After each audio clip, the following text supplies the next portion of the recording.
Hi, you're watching Sailing and Such. This adventure started down in Tavernier, Florida, in the Upper Keys near Key Largo. I found a Hobie Tandem Island sailing kayak I had been looking for and decided to go get it.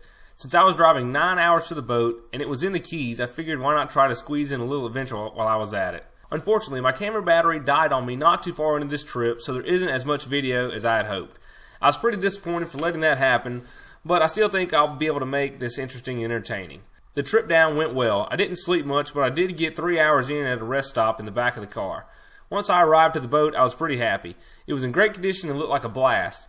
Buying from a local down here was useful as I got a little knowledge on where to launch the kayak and leave the car and trailer overnight. So once I had everything squared away with the boat, I headed to Mangrove Marina in Tavernier. I pulled in and paid the hefty $50 to park overnight and launch. $20 for the overnight and $25 for the use of the boat ramp. I immediately reminded the guy that I was in a kayak and couldn't I just launch from the beach. He said, "There's no beach and I don't make the rules." So I paid the price and went on my way a little lighter in the pockets. Next, I loaded the boat with all my camping gear I thought I'd need and tried to familiarize myself with the workings of the boat. I'd say this took me about an hour or a little more. The liveaboards at the marina were interested in the boat and asked me a few questions about my plans. I think they thought I was a little crazy, and I'm sure they would have thought I was really crazy if they were to find out that this was my first time on this kayak. Once I was ready, launching the Hobie was really easy. Just back up near the water and slide her off the trailer. I noticed a snake right by the ramp, just a mangrove snake. Alright, well, I'm headed out. Just put the kayak in over at Mangrove Marina. Now I was off, pedaling my way through the small bay and random boats on their moorings. My plan was to cross to the ocean side of the Keys through Tavernier Creek and either camp at Tavernier Key or go farther north to Dove Key. Once out of the small bay and into the Gulf side of the Keys, I raised the sail and the boat took off downwind. It was really cool to be able to sail a kayak so easily. I made it the short distance down to the creek and headed in. Unfortunately, the wind was coming straight at me down the creek, so sailing was not an option, so instead I pedaled my way through the mangroves and the mansions. Luckily, the tide and current were on my side and helped push me through. There's a bridge near the end of the creek that looked pretty low, so I easily removed the mast while underway and laid it across the Acas as I went under. I really love how easy everything is with this Hobie. It's just so nice. Once I was out in the Hawk Channel, it was an upwind battle to my destination. The kayak is not the best at going upwind, but it will. It just takes some time. The good thing about it is that you don't really have to worry about staying glued to the chart and making sure you're not about to run aground. As I made my way to Tavernier Key, I wasn't sure if I was going to be able to find my way onto the island or not. The islands are surrounded by trees with confused root systems called mangroves. They can grow in several feet of water, so just because you see trees doesn't mean there's land there. I was pedaling up the side of the key looking for a spot to slip inside, but I just couldn't find one. Once I nearly got to the top of the key, I glanced over and noticed a marine patrol boat off in the distance just sitting there.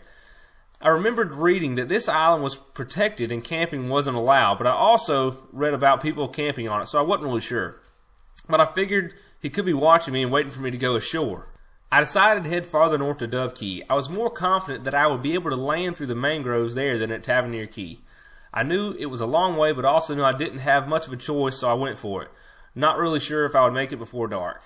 As I was sailing back and forth into the wind, I spotted several sea turtles that would dive down as soon as they saw me. I probably got within 10 feet or so of them. Another thing I noticed was that the amas or pontoons were stretching the bungees quite a bit when they were on the upwind side, hanging in the air. I didn't think much of it and just kept sailing. The wind was probably blowing between 12 and 15 knots, and I was getting a good wave over the bow every so often. With the cool wind and waves, I began to shiver. I would have stopped and got my raincoat out, but it was getting late, and all I could think about was if I was going to be able to find a place to get ashore or not. On my way up, I was spotting a few private docks along the shore that I could possibly make my way to as a last resort and camp on them. Hopefully the home/mansion owners would be kind to a cold, wet chap looking for a place to hold up for the night. So after probably 2.5 or 3 hours of an upwind battle, I finally made it to Dove Key. Once I was in the lee of the island and out of the wind, I got into the shallow water and hopped out. I started walking the kayak around the island where I had seen on Google Maps it looked like there might be a spot to get through the mangroves. I rounded the corner and lo and behold, I found a narrow opening in the mangroves that went right to a campsite. Man, was I relieved. Overall for the day, I went about 14 miles. I quickly set up camp and gathered some firewood, started my dinner, and made a call home, and it wasn't long before I was ready for bed.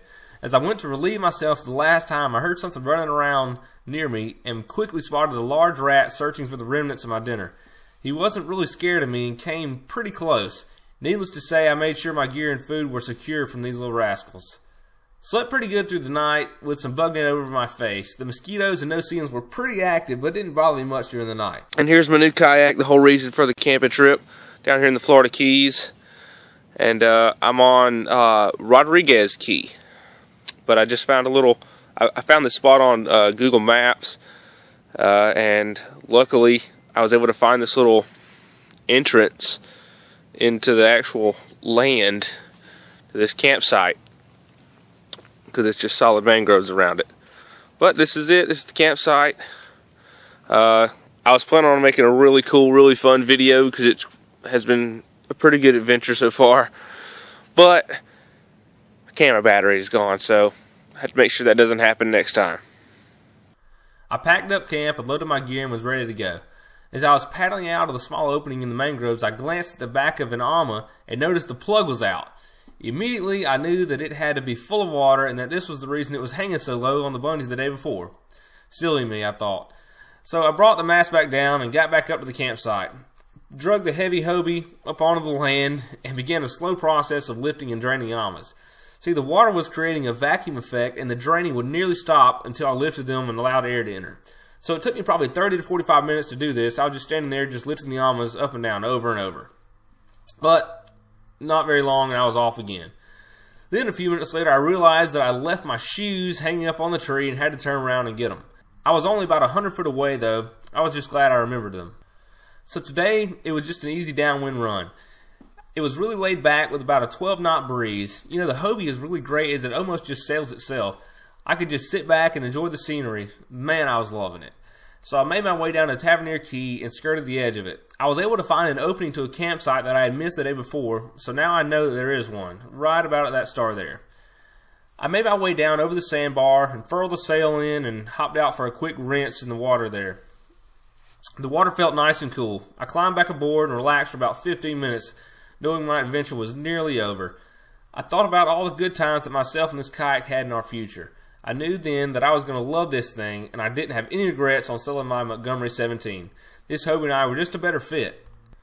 I made my way back to the creek, and the tide today was running pretty good in my favor, more so than the day before, and the wind was also in my favor.